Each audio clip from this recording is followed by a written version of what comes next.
The lake was mine. My grandfather bought the land and the water rights over 50 years ago. I grew up fishing its coves, swimming off the dock, skating across it in winter. It wasn't public. It wasn't shared. It was private, deed and all. But Karen, head of the HOA 2 roads over, didn't care about deeds. One summer morning, I dove in for a swim, the sun glittering across the water.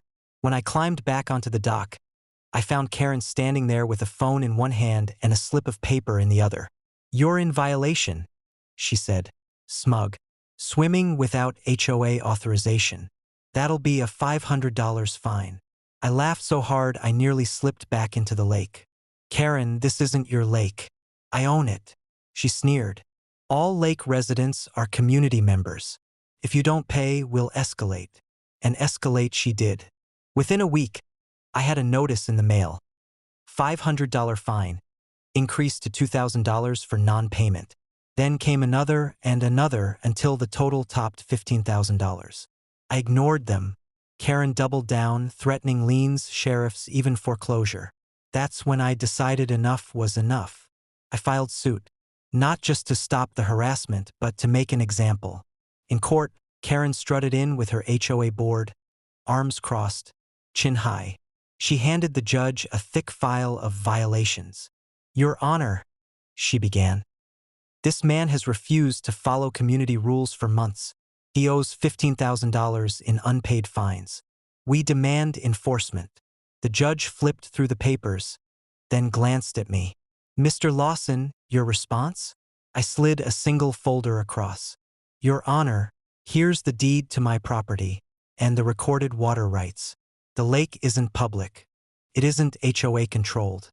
It's privately owned, which means Karen and her board have been harassing me with fraudulent fines on land and water that aren't theirs." The room went dead silent. Karen's smirk faltered. The judge read the documents carefully, then turned back to Karen. "You fined him for swimming in his own lake?" Karen stammered. But the community." "There is no community jurisdiction here," the judge snapped. "You fabricated authority, issued fraudulent fines, and attempted extortion. Not only are his obligations null, but you owe him restitution." The gavel came down hard. "Judgment in favor of Mr. Lawson. HOA will pay $15,000 in damages." Karen's face drained of color.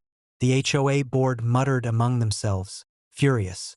By the time the dust settled, Karen was out as president, and the HOA's budget was gutted by the payout. As for me, I took the check straight to the bank. Then I installed a brand new dock with a diving board and a bright red sign. "Private property. Swimmers welcome, unless you're HOA." Now, every time I backflip into the lake, I can't help but smile. Karen tried to fine me for swimming in my own water, but the only one who paid was her.